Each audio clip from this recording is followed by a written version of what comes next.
Praise the lord. Good evening, સાંજની સલામ.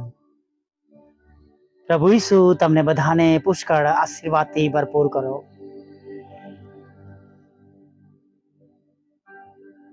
ફરીને એકવાર સંધ્યા સમયમાં દિવસના અંતના કલાકો તરફ પ્રભુ આપણને લઈને આવ્યા છે. આખો દિવસ તેમણે આપણી સંભાળ લીધી છે, કાળજી લીધી છે, આપણી રક્ષા કરી છે. તેને માટે પ્રભુની સ્તુતિ કરીએ. Hallelujah, praise the lord. તમે ઘણા બધા એવા માઠા સમાચાર સાંભળ્યા હશે, પણ તમે જુઓ, તમે અને હું હજી પણ તંદુરસ્ત છે. ઈશ્વરની કૃપામાં, પ્રભુની હાજરીમાં આપણે નમી શક્યા છે. ઘણા બધા લોકોને અકસ્માત થયો છે, ઘણા બધા લોકોને હૃદય રોગનો હુમલો થયો છે, ઘણા બધા લોકો આઈસીયુના રૂમમાં છે,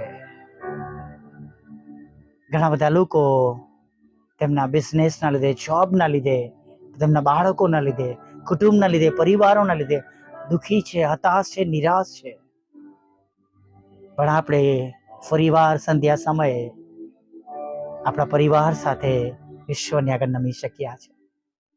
હાલેલુયા, પ્રેઝ ધ લોર્ડ.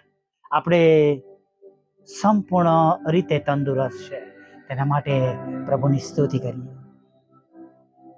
અને જેઓ ચોક્કસ અસહાય દુઃખદાયક પરિસ્થિતિમાં છે, તેઓના માટે પ્રાર્થના જરૂરથી કરીએ.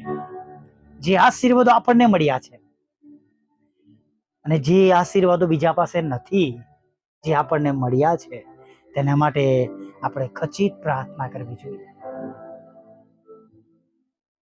બીજાઓને એ દ્વારા આપણે સહાય અને મદદ કરી શકીએ છીએ.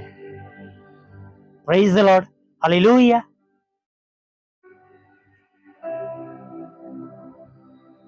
ઘણી બધી વખત મિત્રો પ્રભુના વચનો જ્યારે આપણે વાંચીએ છીએ, પ્રભુના વચનો આપણે સાંભળીએ છીએ, ત્યારે એ વચનો દ્વારા પ્રભુ આપણી સાથે વાત કરે છે.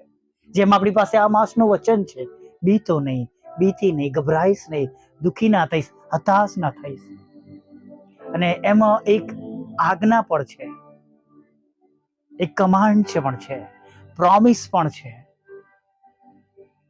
તેમનો પ્રેમ પણ છે, ઘણી બધી વખત દયા પણ છે, તેમની સંભાળ પણ છે અને તેમની કાળજી પણ છે. Hallelujah, praise the lord. અને માટે હંમેશા વચન વાંચીએ, વચન સાંભળીએ અને વચનને પાડીને વચન પ્રમાણે આપણે જીવન જીવીએ. હાલેલુયા. પ્રભુની સાથે ચાલવાનો આ આપણી માટે બહુ સહેલો રસ્તો છે કે પ્રભુનું વચન માનીને ચાલીએ.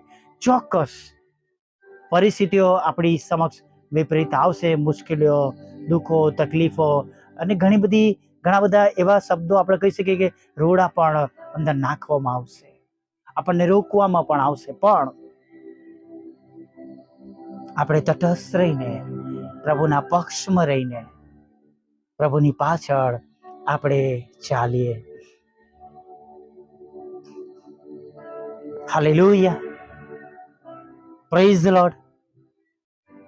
યહોશુઆને પણ જ્યારે આગેવાની આપવામાં આવે છે, ત્યારે દેવ કહે છે, નહીં, ઘણી બધી વાત કરે છે. મેં યહોશુઆ 1 અને 1-9 કલમો વાંચશો તો ત્યાં ઘણી બધી ઇન્સ્ટ્રક્શન આપવામાં આવી છે,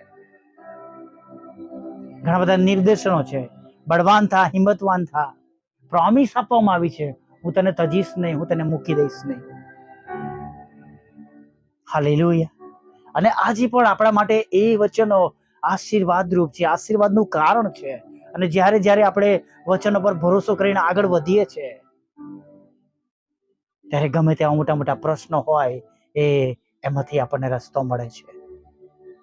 પહાડો જેવા પ્રશ્નો ખસી જાય છે અને સમુદ્ર જાણે 2 ભાગ થઈ જાય છે.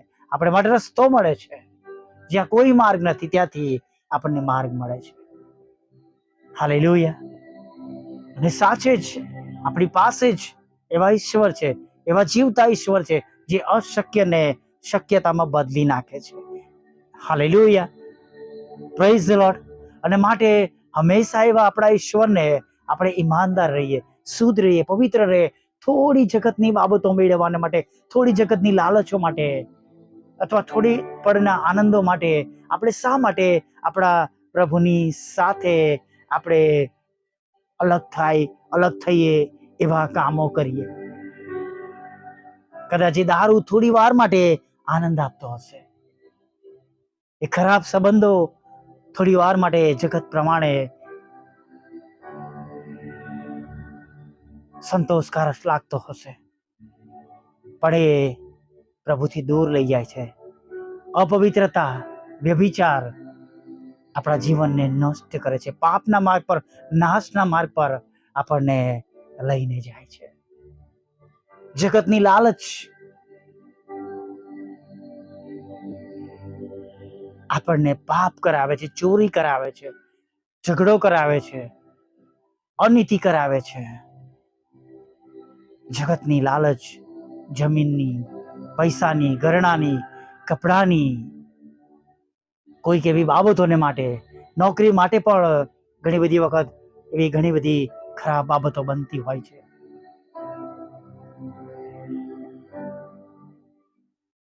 પણ અનીતિ કરીને આપણે પ્રભુથી દૂર જઈએ છીએ, પ્રભુના વચનના આશીર્વાદોથી આપણે દૂર જતા રહે છે, અલગ થઈ જઈએ છીએ.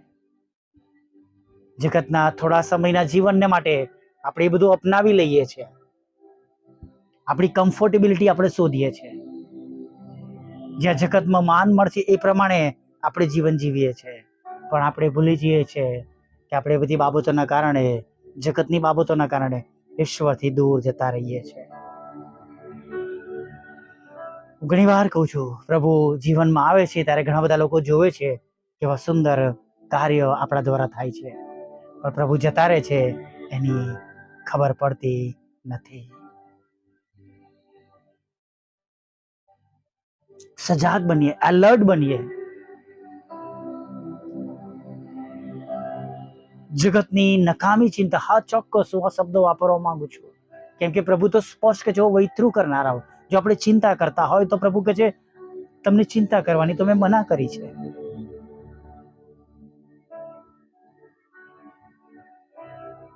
કડવી વાત છે પણ આ સત્ય છે. આપણે બીજ જતા હોય તો 366 વખત લખવામાં આવ્યું છે, 20 નહીં.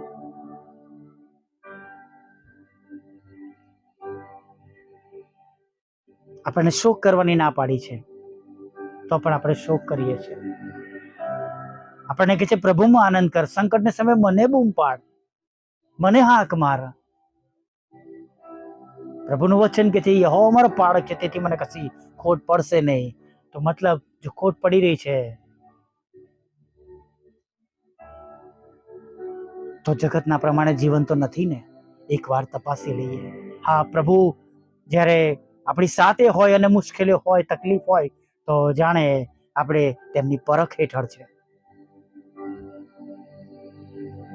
પણ જો જગતનું જીવન જીવીને પ્રભુથી દૂર જતા હોય અને જગતની દરેક બાબતો આપણને મળતી હોય, જગતના પ્રમાણે બધા જ તમામ એશો આરામ હોય, પણ એ જીવનમાં પ્રભુ ના હોય, તો પ્રભુ એ માણસને કહે છે, એ દ્રષ્ટાંત આપણે વાંચીએ છીએ કે આજ રાત્રે તારો જીવ તારી પાસેથી લઈ લેવામાં આવશે. ત્યાં શબ્દ લખવામાં આવ્યો છે, મૂર્ખ લખવામાં આવ્યું છે, જે કદાચ સાંભળવો ન પણ ગમે, પણ ત્યાં એવો શબ્દો લખવામાં આવ્યું છે, આજ રાત્રે તારી પાસેથી તારો જીવ લઈ લેવામાં આવશે. તો આ બધું કોનું થશે? જે બાબતો આપણે લઈને પ્રભુ પાસે જઈ શકીએ છીએ, એ બાબતોની હવે ચિંતા વધારે કરવી જોઈએ. જે જગતમાં છૂટી જવાનું છે એને માટે મહેનત કરવાનું ઓછું કરી દેવું જોઈએ. એવી બાબતો જે પ્રભુથી દૂર લઈ જાય છે તેને માટે હું કહી રહ્યો છું. ચોક્કસ આપણે નોકરી ધંધા રોજગારમાં આપણે જે પ્રમાણે કરવાનું છે એ પ્રમાણે કરીએ, પણ નોકરી ધંધા રોજગારના લીધે પ્રભુને મૂકી દઈએ એ કેટલા અંશે વ્યાજબી હશે એ આપણે વિચારવાનું છે. આવો વચનના આશીર્વાદને માટે પ્રભુએ ચીંધેલા રાહ પર આપણે આગળ વધીએ. વલ્લભ પ્રભુ, અમે તમારી સ્તુતિ કરીએ છીએ અને તમારો પુષ્કળ આભાર માનીએ છીએ. આજે છેક સવારથી તમે અમારી સાથે વચનો દ્વારા જુદી જુદી રીતે વાત કરી રહ્યા છો, અમને શિખામણ આપી રહ્યા છો, અમને ઠપકો પણ આપી રહ્યા છો, અમને માર્ગ પણ બતાવી રહ્યા છો, અમારી ભૂલો પણ બતાવી રહ્યા છો. આ સર્વ વાતોને માટે પ્રભુ અમે આભાર માનીએ છીએ. અને પ્રભુ, સવાર અને સાંજની બંને પ્રભુ દોરવણી માટે અમે તમારી સ્તુતિ કરીએ છીએ. અને ચોક્કસ પ્રભુ, એમાં છુપાયેલી સર્વ બાબતો, તમારો પ્રેમ, તમારો ઠપકો અને પ્રભુ તમારું માર્ગદર્શન, તમારી દોરવણી અમે બધા જ પ્રાપ્ત કરવાના છે અને એના દ્વારા વધારે આશીર્વાદિત થવાના છે એવો વિશ્વાસ કરતા તમારી આગળ અત્યારે નમી જઈએ છીએ. સાથે પ્રભુ, જે લોકોને પ્રભુ અત્યારે પુષ્કળ તમારી સહાયની જરૂર છે, પુષ્કળ મદદની જરૂર છે પ્રભુ, અને પ્રભુ તમારી પાછળ ચાલવા, તમારી પાછળ તેઓ ચાલી રહ્યા છે પ્રભુ, અને પ્રભુ ઘણા સમયથી તમારી પાછળ ચાલી રહ્યા છે પ્રભુ, પણ તેમના જીવનની મુશ્કેલીઓ દૂર થતી નથી, તેમના જીવનમાંથી બીમારી દૂર જતી નથી પ્રભુ, તેમના આર્થિક પ્રશ્નો પ્રભુ તેમને સતાવતા રહ્યા છે પ્રભુ પિતા. હા પ્રભુ, તમારી પાછળ ચાલવા છતાં પણ પ્રભુ હજી સુધી પ્રભુ જે પ્રમાણે તેમને તમારા તરફથી સુખકારી જોવા મળવી જોઈએ તે મળી નથી. એવા સર્વ લોકો માટે અમે આગ્રહથી પ્રાર્થના કરીએ છીએ પ્રભુ, જે કંઈ પણ રૂકાવટ હોય પ્રભુ, પ્રભુ એ તમે તોડો. કોઈ એવી બાબત છે તો તમે બતાવો પ્રભુ. પ્રભુ, આજે તમારામાં, તમારા પર વિશ્વાસ કરનારા, તમારા લોહીમાં ખરેલા તમારા બાળકો આજે પુષ્કળ આનંદ કરે પ્રભુ, એવી અમે પ્રાર્થના કરીએ છીએ. એક એક વિશ્વાસ કરનારા પ્રભુ બીજાઓને સાક્ષી આપનારા બને કે અમારો પ્રભુ અમારી પ્રાર્થનાઓ સાંભળે છે પ્રભુ, એવું તમે થવા દેજો પ્રભુ. જુદા જુદા કારણો છે પ્રભુ, જુદા જુદા પ્રશ્નો છે, જુદા જુદા દુઃખો છે, જુદી જુદી તકલીફો છે પ્રભુ, અને પ્રભુ એમ તમારા બાળકો અલગ અલગ અલગ જગ્યાએથી પ્રભુ આ એક નાની સંગતમાં પ્રભુ તેઓ મળ્યા છે, ત્યારે પ્રભુ પ્રાર્થના કરીએ છીએ પ્રભુ, જેમ અને જે પ્રમાણે તેમને તમારી સહાય અને મદદની જરૂર છે પ્રભુ, તેમ તમે તેઓને સહાય અને મદદ કરજો પ્રભુ. જેઓ માંદા છે પ્રભુ, તેમને માટે અમે વિશેષ આગ્રહથી પ્રાર્થના કરીએ છીએ. તમારો નિરોગી હાથ પ્રભુ તેમના પર રાખો, અને તમે જે અમને હક આપ્યો છે માંગો અને તમને આપવામાં આવશે. ત્યારે પ્રભુ અમે તેઓના જીવનમાં પ્રભુ પિતા અમે સાજાપણું માંગીએ છીએ, તમારા રક્તનો દાવો કરીએ છીએ પ્રભુ. 39 ફટકાને પ્રભુ અમે પ્રભુ કબૂલ કરીએ છીએ તેમના સાજાપણાને માટે. તેમાં છુપાયેલું પ્રભુ સાજાપણું તેમના માટે કબૂલ કરે છે. પ્રભુ એક એક બીમારો સાજા થાય પ્રભુ, કેન્સરમાંથી સાજા થાય, ટીબીમાંથી સાજા થાય, લકવામાંથી સાજા થાય પ્રભુ, શક્કરના રોગોમાંથી સાજા થાય, લોહીના રોગોમાંથી, નસોના રોગોમાંથી, આંખના, કાનના, ગળાના, ફેફસાના, કરોડરજના, પગના, હાથ પગના પ્રભુ, ઘૂંટણોના પ્રભુ પિતા, અને પ્રભુ જાત જાતના નિદાન થયેલા રોગોમાંથી પ્રભુ તેઓ અત્યારે હમણાં સાજા થાય એવી અમે પ્રાર્થના કરીએ છીએ રાજા. હા પ્રભુ, અમે જાણીએ છીએ પ્રભુ કે જે વિશ્વાસ કરે છે પ્રભુ તેને માટે હમણાં એ પ્રમાણે થયા વગર રહેવાનું નથી. સાથે પ્રભુ પ્રાર્થના કરીએ છીએ પ્રભુ, શૈતાને જેમને ગેરમાર્ગે દોર્યા છે પ્રભુ, જાત જાતના નશાઓમાં, ખરાબ સંબંધોમાં, ખરાબ સોબતોમાં પ્રભુ, કુટેવોમાં, આદતોમાં, લતોમાં પ્રભુ, બધાને પ્રભુ તમે છોડાવજો પ્રભુ. તેમના પર શૈતાનનો કોઈ અધિકાર નથી. તમે વધસ્તંભ પરથી પ્રભુ આ તમારા બાળકો માટે રક્ત વહેવડાવ્યું છે, તેમને પ્રભુ ગેરમાર્ગે દોરવામાં આવ્યા છે, ત્યારે તેઓ પાછા ફરે અને પ્રભુ ફરી એકવાર તમારો સ્વીકાર કરે પ્રભુ, અને શૈતાની પંજામાંથી છોડાવી લેવામાં આવે એવું તમે થવા દો પ્રભુ પિતા. પ્રભુ તમારી આગળ નમ્યા છે ત્યારે પ્રાર્થના કરીએ છીએ, દરેક તૂટેલા ઘરને જોજો પ્રભુ, ડિવોર્સને ખાલી જ કરજો પ્રભુ.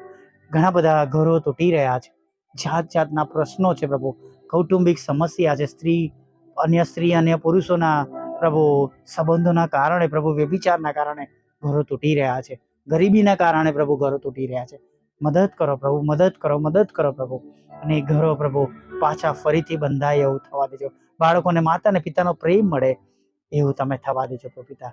લગ્નનો આશીર્વાદ આપજો, બાળક જન્મનો આશીર્વાદ આપજો, વિદેશ સેવાના માર્ગોને પ્રભુ તમે ખોલા કરજો પ્રભુ, નોકરીનો આશીર્વાદ આપજો, અને પ્રભુ બિઝનેસને આશીર્વાદિત કરજો, મકાનનો આશીર્વાદ આપજો, લોનનો આશીર્વાદ આપજો, નાણાંનો આશીર્વાદ આપજો પ્રભુ. તેમની વિરુદ્ધની તમામ પ્રકારની કોર્ટ કેસ, FIR બધાને પ્રભુ તમે ખાલી જ કરજો પ્રભુ.